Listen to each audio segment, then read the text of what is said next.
ನಮಸ್ಕಾರ ವೀಕ್ಷಕರೇ. ಈ ದಿನ ಕುವೆಂಪು ಅವರು ಬರೆದಂತಹ ಕವಿತೆಯನ್ನ ವಾಚನ ಮಾಡ್ತಾ ವಿಶ್ಲೇಷಣೆಯನ್ನ ಮಾಡ್ತಾ ಇದ್ದೀನಿ. ಕನ್ನಡ ನಾಡು ನುಡಿಯನ್ನು ಕಟ್ಟುವಲ್ಲಿ ನವೋದಯ ಕವಿಗಳ ಪಾತ್ರ ತುಂಬಾ ಹಿರಿದಾದುದು. ಅದರಲ್ಲಿ ಕುವೆಂಪು ಅವರು ಕೂಡ ಪ್ರಮುಖ ಸ್ಥಾನವನ್ನ ವಹಿಸಿರ್ತಕ್ಕಂಥದ್ದನ್ನ ಕಾಣ್ತೀವಿ. ಆ ಹಿನ್ನೆಲೆಯಲ್ಲಿ ಅವಲೋಕಿಸ್ತಾ ಹೋದಾಗ ನಾಡು ನುಡಿ ಸಂಸ್ಕೃತಿಯನ್ನ ಕಟ್ಟುವಲ್ಲಿ ಹಿನ್ನೆಲೆಯಲ್ಲಿ ಬಂದಂತಹ ಕವಿತೆಯೇ ಮೆಟ್ಟುವ ನೆಲ ಕರ್ನಾಟಕ. ಹೌದು ವೀಕ್ಷಕರೇ, ಈ ದಿನ ನಾನು ವಾಚನ ಮಾಡುವ ಕವನದ ಶೀರ್ಷಿಕೆಯೂ ಕೂಡ ಮೆಟ್ಟುವ ನೆಲ ಕರ್ನಾಟಕ. ಎಲ್ಲಾದರೂ ಇರು ಎಂತಾದರೂ ಇರು ಎಂದೆಂದಿಗೂ ನೀ ಕನ್ನಡವಾಗಿರು. ಎಲ್ಲಾದರೂ ಇರು ಎಂತಾದರೂ ಇರು ಎಂದೆಂದಿಗೂ ನೀ ಕನ್ನಡವಾಗಿರು. ಕನ್ನಡ ಗೋವಿನ ಓ ಮುದ್ದಿನ ಕರು, ಕನ್ನಡ ಗೋವಿನ ಓ ಮುದ್ದಿನ ಕರು. ಕನ್ನಡತನ ಒಂದಿದ್ದರೆ ನೀ ನಮಗೆ ಕಲ್ಪತರು. ಕನ್ನಡತನ ಒಂದಿದ್ದರೆ ನೀ ನಮಗೆ ಕಲ್ಪತರು.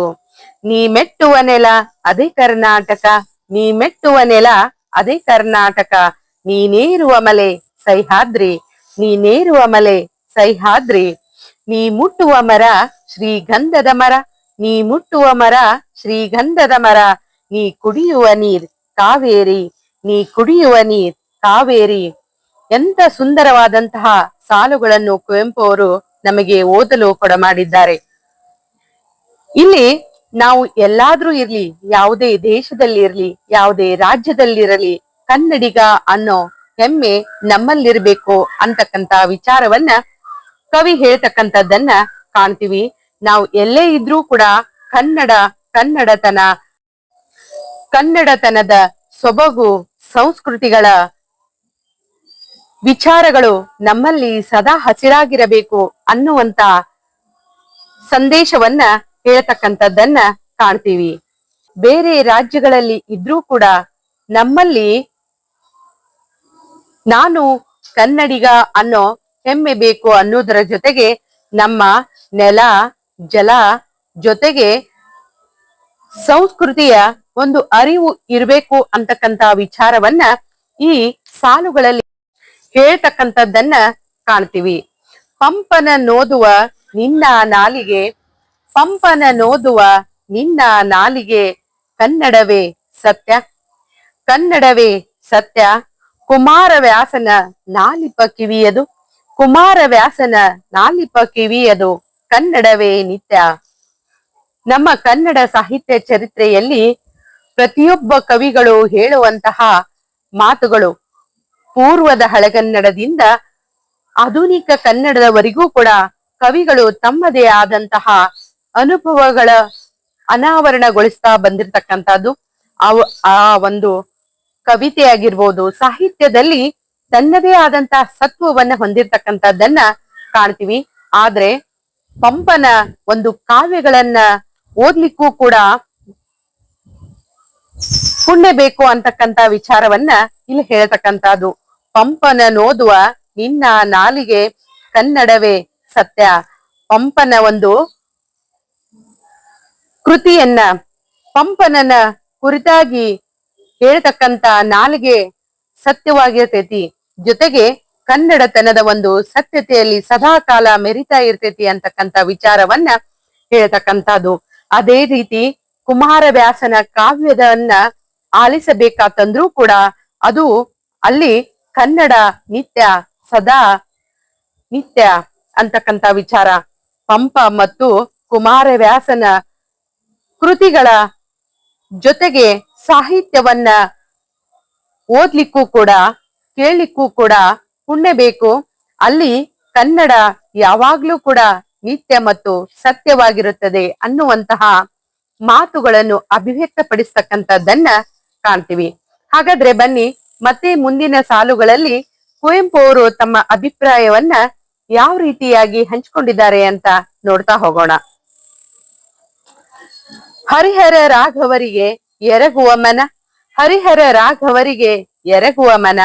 ಹಾಳಾಗಿಹ ಹಂಪೆಗೆ ಕೊರಗುವ ಮನ, ಹಾಳಾಗಿಹ ಹಂಪೆಗೆ ಕೊರಗುವ ಮನ. ಪೆಂಪಿನ ಬನವಾಸಿಗೆ ಕರಗುವ ಮನ, ಪೆಂಪಿನ ಬನವಾಸಿಗೆ ಕರಗುವ ಮನ. ಕನ್ನಡ ಸಾಹಿತ್ಯದಲ್ಲಿ ಬರುವಂತಹ ಹರಿಹರ ರಾಘವರಿಗೆ ಎರಗುವ ಮನ. ಒಂದು ಹತ್ರ ಪಂಪನನ್ನ ಕುಮಾರವ್ಯಾಸನನ್ನ ತೆಗೆದುಕೊಂಡ್ರೆ ಮತ್ತೊಂದು ಪದ್ಯದ ಸಾಲುಗಳಲ್ಲಿ ಹರಿಹರ ರಾಘವಾಂಕರಿಗೆ ನಮಿಸ್ತಕ್ಕಂತ ವಿಚಾರವನ್ನ ಹೇಳ್ತಕ್ಕಂಥದ್ದು. ಕನ್ನಡ ಸಾಹಿತ್ಯ ತನ್ನದೇ ಆದಂತ ಒಂದಿಷ್ಟು ಪ್ರಾಶಸ್ತ್ಯವನ್ನ ಹೊಂದಿದೆ ಅನ್ನುವುದರ ಜೊತೆಗೆ ಹಿರಿತನವನ್ನ ಜೊತೆಗೆ ಅಲ್ಲಿ ಕನ್ನಡ ನಿತ್ಯ ಸತ್ಯವಾಗಿದೆ ಅಂತಕ್ಕಂತ ವಿಚಾರವನ್ನ ಕವಿ ಅಭಿವ್ಯಕ್ತಪಡಿಸ್ತಕ್ಕಂಥದ್ದನ್ನ ಕಾಣ್ತೀವಿ. ಜೊತೆಗೆ ಕನ್ನಡ ನಾಡು ಅಂದ್ರೆ ಕೇವಲ ಕವಿಗಳಲ್ಲ, ಇಲ್ಲಿ ಚಾರಿತ್ರಿಕವಾದಂತಹ ಕೆಲವೊಂದಿಷ್ಟು ವಾಸ್ತುಶಿಲ್ಪಗಳು ಕೂಡ ಇದಾವೆ ಅಂತಕ್ಕಂಥದ್ದು, ಅವುಗಳನ್ನು ಕೂಡ ಇಲ್ಲಿ ಹೇಳ್ತಕ್ಕಂಥದ್ದು. ಹಾಳಾಗಿಹ ಹಂಪೆಗೆ ಕೊರಗುವ ಮನ. ಒಂದು ಕಾಲದಲ್ಲಿ ಹಂಪೆ ನಮ್ಮ ಕರ್ನಾಟಕದ ಒಂದು ಸಾಮ್ರಾಜ್ಯ, ಜೊತೆಗೆ ಕನ್ನಡ ನಾಡು ನುಡಿಯ ಒಂದು ಸೊಬಗು ಅಲ್ಲಿ ಎದ್ದು ಕಾಣ್ತಾ ಇತ್ತು. ಈಗಿನ ಒಂದು ಸಂದರ್ಭಗಳಲ್ಲಿ ಅಲ್ಲಿರುವ ವಾಸ್ತುಶಿಲ್ಪಗಳು ನಶಿಸ್ತಕ್ಕಂತ ಹಿನ್ನೆಲೆಯಲ್ಲಿ ಕುವೆಂಪು ಅವರು ಎಲ್ಲೋ ಒಂದು ದುಃಖದ ಭಾವದಲ್ಲಿ ಹೇಳ್ತಕ್ಕಂಥದ್ದು ಹಾಳಾಗಿಹ ಹಂಪೆಗೆ ಕೊರಗುವ ಮನ. ಎಲ್ರೂ ಕೂಡ ನೋಡಿದ್ರ ಆಗಿನ ಕಾಲದ ಗತ ವೈಭವಗಳನ್ನ ನೆನಪಿಸ್ಕೊಳ್ತಾ ಇದ್ರೆ ಈಗಿನ ಒಂದಿಷ್ಟು ಶಿಥಿಲಗೊಳ್ತಕ್ಕಂತ ಕಲಾಕೃತಿಗಳನ್ನ ನೋಡ್ತಾ ನೋಡ್ತಾ ಮನಸ್ಸು ಎಲ್ಲೇ ಕೊರಗುತ್ತೆ ಅಂತಕ್ಕಂಥದ್ದು. ಇನ್ನ ಕನ್ನಡದ ಕದಂಬರ ರಾಜಧಾನಿಯಾಗಿರ್ತಕ್ಕಂತ ಬನವಾಸಿಯನ್ನು ನೋಡಿದ್ರೂ ಕೂಡ ಮನಸ್ಸು ಕೊರಗುತ್ತೆ ಅಂತಕ್ಕಂತ ವಿಚಾರವನ್ನ ಹೇಳ್ತಕ್ಕಂಥದ್ದು. ಪಂಪನು ಕೂಡ ಒಂದು ಸಂದರ್ಭದಲ್ಲಿ ಹೇಳ್ತಕ್ಕಂತ ಮಾತು ಮರಿದುಂಬಿಯಾಗಿ ಮರಿ ಕೋಗಿಲೆಯಾಗಿ ಹುಟ್ಟುವೆ ಬನವಾಸಿ ದೇಶದಳ್ ಅಂತಕ್ಕಂತ ಸಾಲುಗಳು ಇಲ್ಲೇ ನೆನಪಾಗ್ತವೆ. ಅಂದ್ರ ಇಲ್ಲಿ ಬನವಾಸಿ ಅಷ್ಟೊಂದು ಸುಂದರವಾದಂತಹ ಜೊತೆಗೆ ಸಮೃದ್ಧಿಯಾದಂತಹ ನಾಡಾಗಿತ್ತು ಅಂತಕ್ಕಂಥದ್ದನ್ನ ಕಾಣ್ತಾ ಹೋಗ್ತೀವಿ. ಹಾಗಾದ್ರೆ ಬನ್ನಿ ಮತ್ತೆ ಕೆಲವೊಂದಿಷ್ಟು ಸಾಲುಗಳ ಮೂಲಕ ಕುವೆಂಪು ಅವರು ಯಾವ ರೀತಿಯಾಗಿ ತಮ್ಮ ಭಾವಗಳನ್ನ ಅಭಿವ್ಯಕ್ತಪಡಿಸಿದ್ದಾರೆ ಅಂತ ನೋಡ್ತಾ ಹೋಗೋಣ.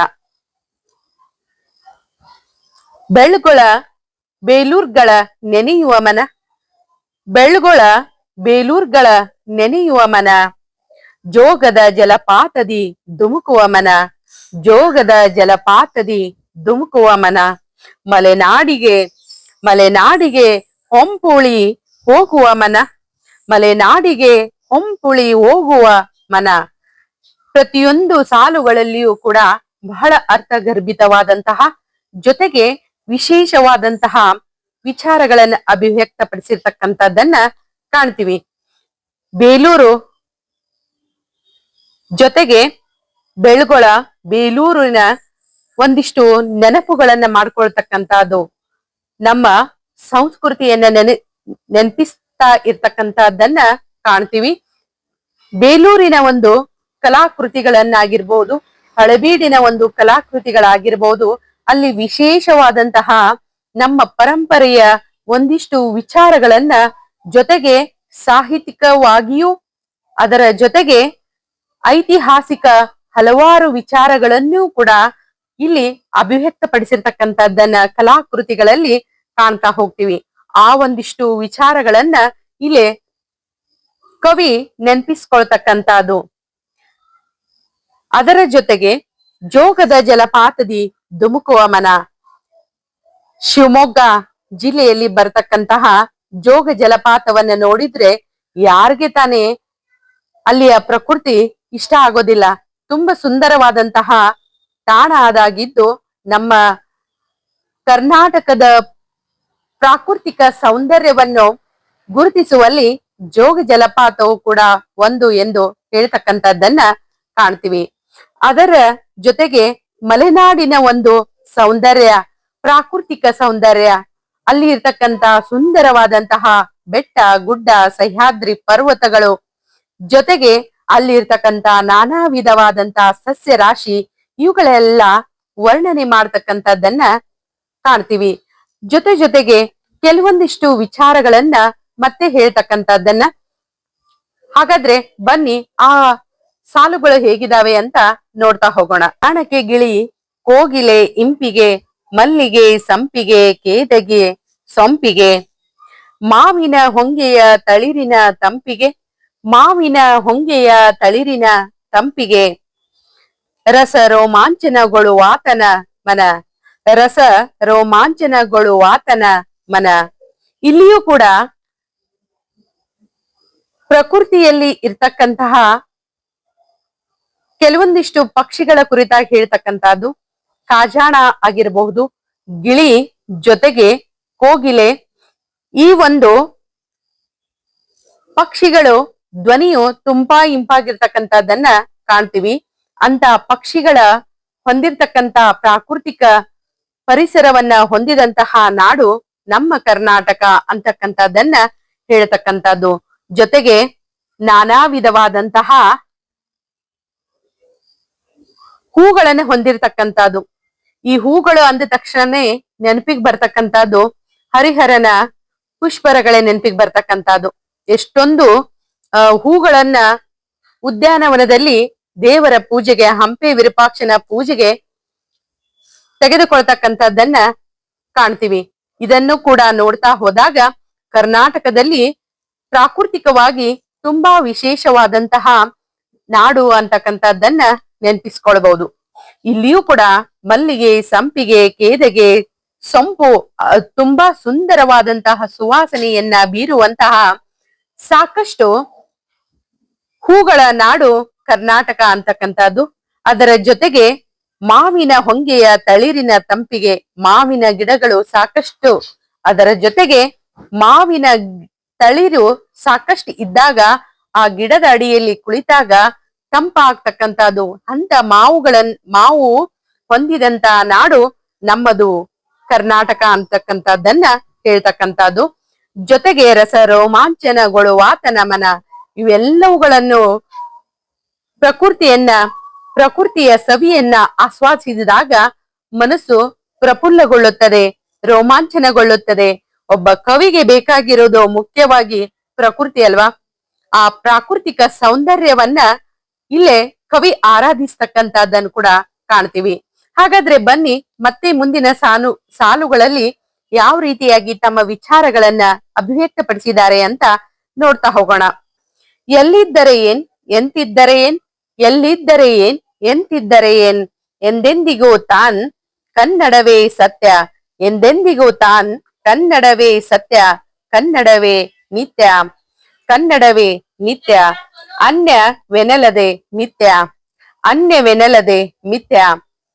ನಾವು ಎಲ್ಲಿದ್ರೂ ಕೂಡ ಎಂತಿದ್ರೂ ಕೂಡ ಕನ್ನಡವೇ ಸತ್ಯವಾಗಿರ್ಬೇಕು, ಕನ್ನಡವೇ ನಿತ್ಯವಾಗಿರ್ಬೇಕು, ಉಳಿದೆಲ್ಲವುಗಳೆಲ್ಲ ಮಿಥ್ಯವಾಗಿರ್ಬೇಕು. ಅಂದ್ರೆ ಅದು ಉಳಿದ ಯಾವುದೇ ಒಂದು ವಿಷಯಗಳು ಎಲ್ಲವೂ ಕೂಡ ಸುಳ್ಳು, ಆದ್ರೆ ಕನ್ನಡವೇ ಮಾತ್ರ ಸತ್ಯ ಮತ್ತು ನಿತ್ಯ. ತುಂಬಾ ಸುಂದರವಾದಂತಹ ಸಾಲುಗಳನ್ನ ಕವಿಗಳು ನಮಗೆ ಕೊಟ್ಟಿರ್ತಕ್ಕಂಥದ್ದನ್ನ ಕಾಣ್ತೀವಿ. ನಾಡು ನುಡಿ ಸಂಸ್ಕೃತಿ ಅಂದಾಕ್ಷಣ ಸಾಕಷ್ಟು ಕವಿಗಳು ಬರೆದಿರ್ತಕ್ಕಂಥದ್ದನ್ನ ಕಾಣ್ತೀವಿ. ನಾಡು ನುಡಿ ಕಟ್ಟುವಲ್ಲಿ ಕವಿಗಳ ಪಾತ್ರ ತುಂಬಾ ಹಿರಿದಾದುದು. ಇಲ್ಲಿ ಕುವೆಂಪು ಅವರು ಬರೆದಿರ್ತಕ್ಕಂಥ ಈ ಕವಿತೆಯೂ ಕೂಡ ತುಂಬಾ ಸುಂದರವಾಗಿ ಮೂಡಿ ಬಂದಿರತಕ್ಕಂಥದ್ದನ್ನ ಕಾಣ್ತೀವಿ.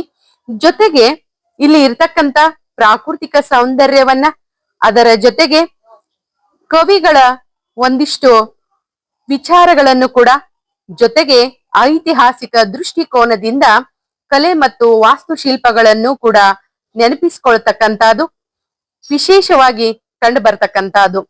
ಎಲ್ಲೇ ಇದ್ರೂ ಕೂಡ ನಾವು ಕನ್ನಡಿಗರಾಗಿರ್ಬೇಕು. ನಮ್ಮ ಸಂಸ್ಕೃತಿ, ನಮ್ಮ ನೆಲ, ನಮ್ಮ ಜಲ ಅವೆಲ್ಲವುಗಳು ಕೂಡ ನಮಗೆ ಸದಾಕಾಲ ನಮ್ಮ ಉಸಿರಲ್ಲಿ ಉಸಿರಾಗಿ ಬೆರೆತು ಹೋಗಿರ್ಬೇಕು ಅಂತಕ್ಕಂತ ವಿಚಾರವನ್ನ ಇಲ್ಲೇ ಅಭಿವ್ಯಕ್ತಪಡಿಸ್ತಕ್ಕಂಥದ್ದನ್ನ ಕಾಣ್ತೀವಿ. ನಮ್ಮ ಭಾಷೆಯನ್ನ ಪ್ರೀತಿಸ್ತಾ ಇನ್ನೊಂದು ಭಾಷೆಯನ್ನ ಗೌರವಿಸ್ಬೇಕು ಅನ್ನುವಂತ ವಿಚಾರವನ್ನು ಕೂಡ ನಾವಿಲ್ಲಿ ಗಮನಿಸಬಹುದು. ನಾವು ಎಲ್ಲೇ ಇದ್ರೂ ಕನ್ನಡಿಗರಾಗಿರೋಣ, ಕನ್ನಡತನದ ಅಭಿಮಾನವಿರಲಿ, ಜೊತೆಗೆ ಕನ್ನಡ ಸಂಸ್ಕೃತಿಯ ಅರಿವು ನಮಗಿರಲಿ. ಕನ್ನಡವೇ ಸತ್ಯ, ಕನ್ನಡವೇ ನಿತ್ಯ ಅಲ್ವಾ? ಕನ್ನಡ ನಾಡು ನುಡಿಯ ಕುರಿತಾಗಿ ಇಷ್ಟೊಂದು ಸುಂದರವಾದಂತಹ ಕವಿತೆಯನ್ನು ಓದಲು ಕೊಡಮಾಡಿದ ಕುವೆಂಪು ಅವರಿಗೆ ಅನಂತ ಅನಂತ ಧನ್ಯವಾದಗಳು. ಜೊತೆಗೆ ತಮಗೂ ಕೂಡ ಧನ್ಯವಾದಗಳು. ಮತ್ತೊಂದಿಷ್ಟು ವಿಚಾರಗಳ ಮೂಲಕ ಮತ್ತೆ ಭೇಟಿಯಾಗೋಣ.